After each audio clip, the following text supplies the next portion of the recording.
Hi, it's Wasabi. Welcome back to the channel. Got a battle on the Karelia map. We've got PyrothechnicalX from 2AR clan in the Emil 1951. It's a tier 8 Swedish premium tank at tier 8. We've got a standard battle, so 50-minute game. And he's going to the north. Now, heavy tanks normally go to the south of the battle near the donut, but it's a fairly mobile heavy tank, so it's sort of almost like a medium tank, but it's got a very well protected turret from the front, that is, and it's sort of similar to the Kranwagen line. So yeah, you can train your crews with that. It's got the same sort of three-shot auto loader that the Kranwagen and its predecessors had, the ML1 and ML2.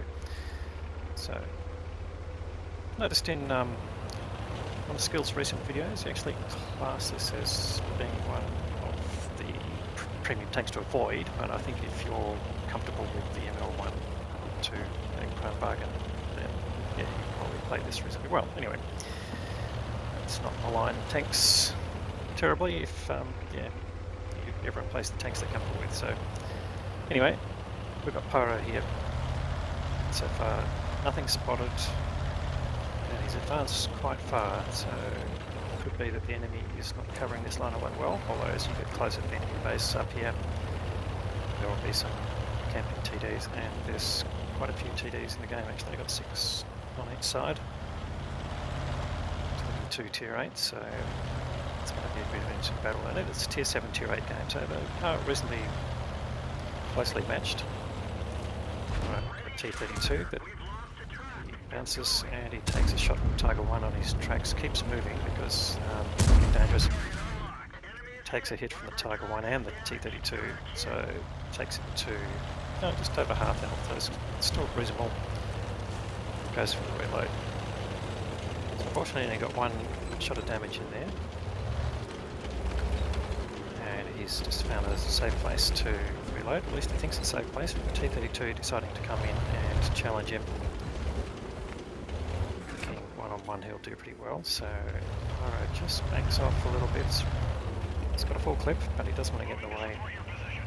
And now he's got an offer of help from the teenage player, so this could be, yeah, similar to what happens in Clan Wars, an overmatch, so that you get more DPM against the enemy tank. So 1, 2, 3, bang.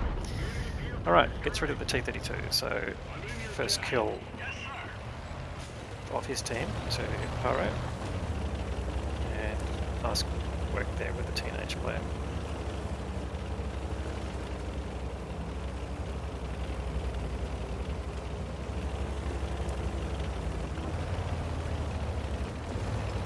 Just the bridge there.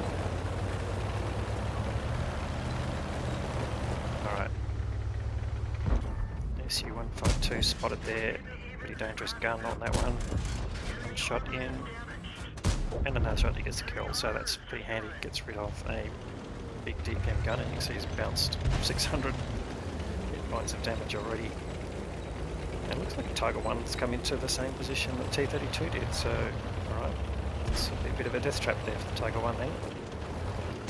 It looks like the teenage taken care of with his auto loader. There goes the Tiger 1, but Pyro needs to push a bit here. 1 tank up, a little bit down on hit points. But you can see there's not a whole lot of tanks down on that south side of the map to push back on us. As I mentioned, that's the heavy line, so they've got a real danger of getting overrun, I think, on that line. So it does need to keep moving here.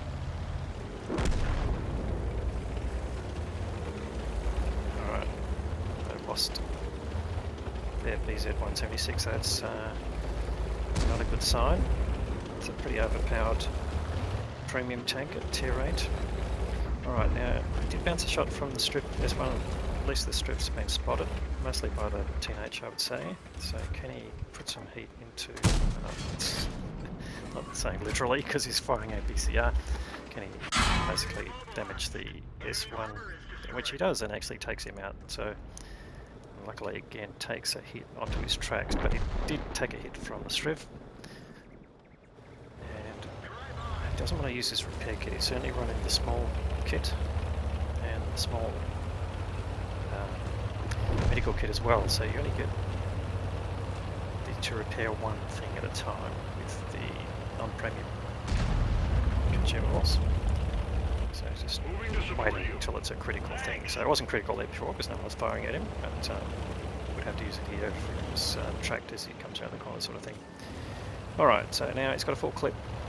Let's see if he can tempt the SU-100 M1 into firing, at which point he can push into him quite safely. Alright, there he goes, bounces the SU-100M, and low plate 1, low plate 2, bang, gets rid of him. So, final shot into the Borsig.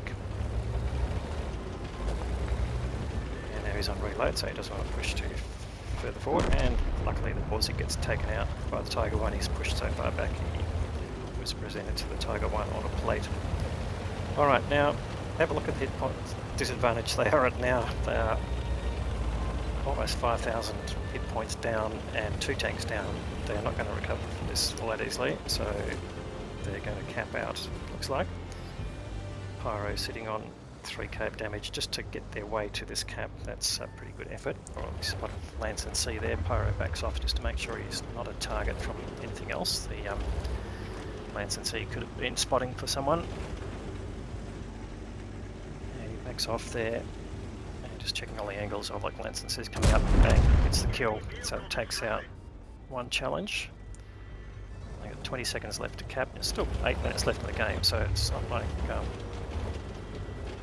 this lack of time, but definitely to try and get a win here, this is probably pretty essential at this stage. And here we go, an Indian Panzer coming up. Alright, not such a strong tank, so if he can get some hits in it. He's only got 2 shots left, gets 1 shot in.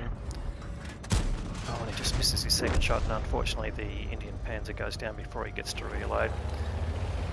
And they've capped out. So they've secured the win, which is a good result. He's got a pretty decent amount of damage in such a short time. Alright, here we go. 3.8k of damage and 5 kills. That's earned him the High Caliber Award for the most damage, and a First Class Award. We'll see how that turned out with the team score. So let's go and have a look at that. 1284. Oh, he's just missed out on an Ace Tanker badge. Probably one more shot and the kill. If he'd managed to get the kill on the Indian Panzer, even if that would have been not much less damage, but that probably would have put him over the line for an Ace Tanker badge. And supported the teenage player. That's his anonymized name, so different from in-game.